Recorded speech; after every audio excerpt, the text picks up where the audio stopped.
तिरंगा फहराते हुए नीचे आया है।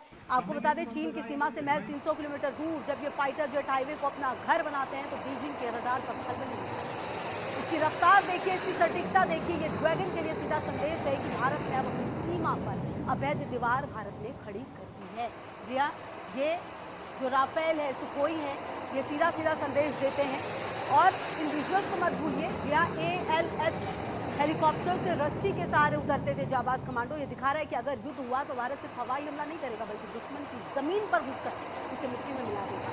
हाईवे पर ये स्पेशल ऑपरेशन साबित करती हैं कि हमारी सेना पलक झपकते ही किसी भी मोर्चे पर पहुंचने के लिए अब पूरी तरह से तैयार है, पूरी तरह से तैयार होकर बैठी है। तो कुल मिलाकर आपको बता दें कि ये जो राफेल है, सुखोई है, ये भारत की बढ़ती ताकत की निशानी है।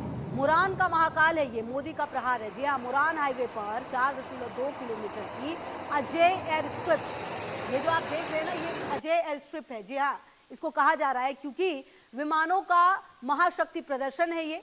राफेल, सुखोई 30 और AN-32 ने यहां से हुंकार भरी है। चीन की सीमा से महज 300 किलोमीटर दूर वॉर रेडी रनवे बनाया गया है।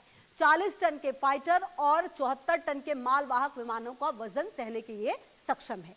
20 मिनट के अंदर लैंडिंग और टेक ऑफ का वर्ल्ड क्लास प्रदर्शन हुआ है। यहां पर पूर्वोत्तर की पहली इमरजेंसी लैंडिंग फैसिलिटी यानी ELF जो है वो बनाई गई है। और ये अपने आप में बताती है कि भारत किस तरीके से अपने आप को तैयार कर रहा है, किस तरीके से अपने आप को आने वाले समय के लिए मजबूत कर रहा है, ताकि किसी भी विपरीत परिस्थिति में भारत को कोई दिक्कत ना हो। अगर दुश्मन लड़ाई के लिए आएगा तो भारत जो है वो इंतजार नहीं करेगा, 20 मिनट के अंदर ही पूरी तैयारी हो गई है। जी हाँ, आज मुरान के आसमान में जो दिखा वो सिर्फ ट्रेलर था। असली फिल्म तो उस जियोपॉलिटिकल चेकमेट की है जिससे ब्रह्मपुत्र का चक्रव्यूह कहा जा रहा है। प्रधानमंत्री मोदी ने खुद इस एयर स्ट्रिप पर उतरकर दुनिया को बता दिया कि भारत अब रक्षा की मुद्रा में नहीं है, बल्कि अटैक मोड में है। चीन ने सोचा होगा कि वो हमारे परमानेंट एयरबेस को निशाना बनाकर उत्तर पूर्व को काट देगा, लेकिन मोदी सरकार ने ड्रामा की ऐसी पट्टियां बिछाई जो दुश्मन के रडार को अंधा कर देगी। और संदेश सिर्फ बीजिंग के लिए नहीं है, ये संदेश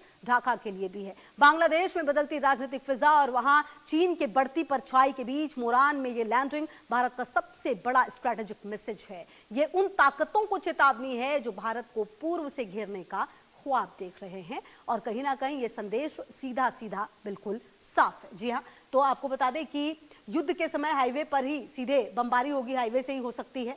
और ये जो ग्लोबल संदेश है, ALH हेलीकॉप्टरों से कमांडो ड्रिल, पलक झपकते ही दुश्मन जो है वो ढेर होगा, ये भी आप समझिए। और राहत, बचाव और युद्ध हर मोर्चे पर ऑल वेदर की तैयारी की गई है, मतलब किसी भी मौसम में कोई परेशानी भारत को नहीं होगी। चीन के विस्तारवादी बीमारी का जो सुपरसोनिक इलाज है वो आप इसे कह सकते हैं। ब्रह्मपुत्र पर नया सेतु जो है 7 मिनट में सरहद तक पहुंच हो सकती है। 5450 करोड़ की परियोजनाओं से अभेद्य किला बना है असम। जी हाँ, चाबुआ और तेजपुर एयरबेस को अचूक बैकअप जो है वो हुआ है। विस्तारवादी बीमा पर सुपरसोनिक इलाज हुआ है। ब्रह्मपुत्र पर ये जो पूरी स्थिति है वो तैयार की गई है। 5450 करोड़ की परियोजनाओं से अभेद्य किला असम को बना दिया गया है।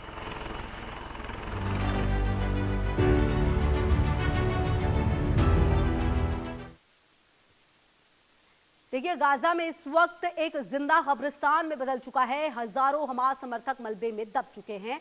हजारों का कोई सुराग नहीं है। सीज फायर की बातें हैं, लेकिन जमीन पर राहत अधूरी है। डिटेंशन और हिरासत को लेकर नए सवाल उठ रहे हैं और पूरी दुनिया पूछ रही है क्या इंसानियत इस मलबे में दब जाएगी।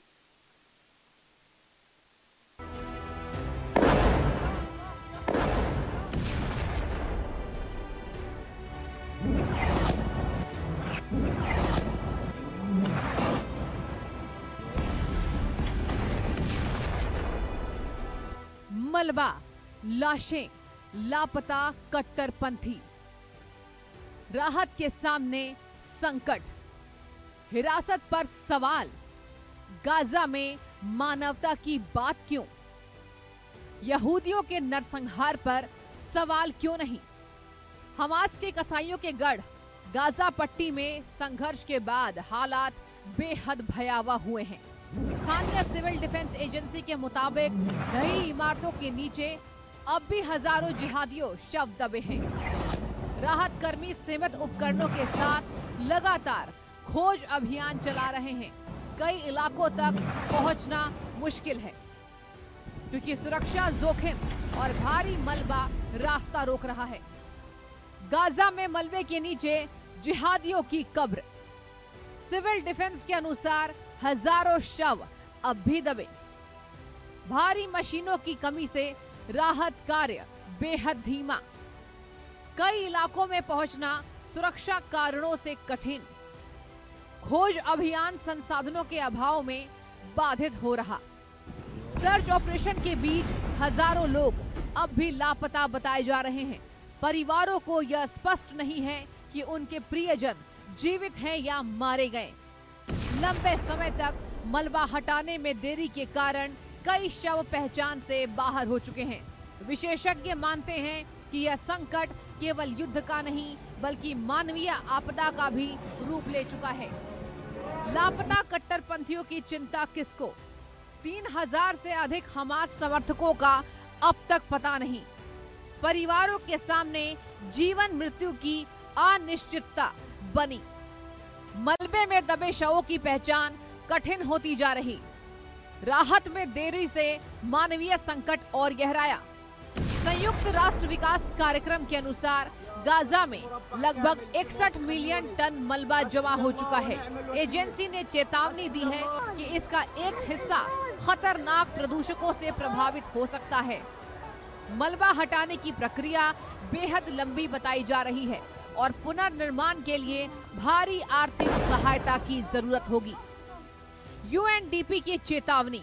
गाजा में 61 मिलियन टन मलबा जमा। 15% हिस्से में खतरनाक पदार्थ होने का जोखिम। मलबा हटाने में कई वर्ष लगने का अनुमान। पुनर्निर्माण के लिए अंतर्राष्ट्रीय फंडिंग जरूरी बताई।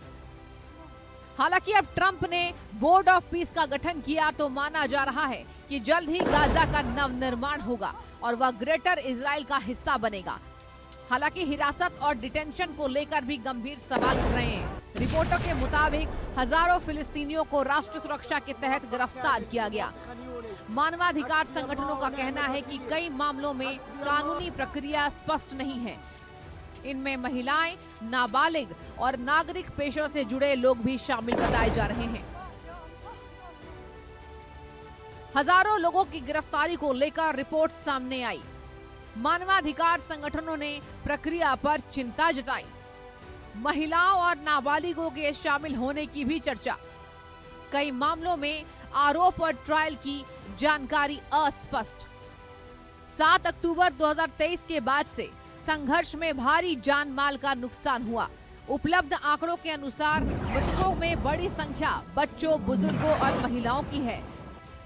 गाजा का अधिकांश बुनियादी ढांचा क्षतिग्रस्त हो चुका है। विशेषज्ञों का मानना है कि स्थायी शांति और पुनर्निर्वास के बिना यह संकट आने वाले वर्षों तक बना रह सकता है। तबाही का बड़ा पैमाना। संघर्ष के बाद गाजा में भारी जनहानि दर्ज।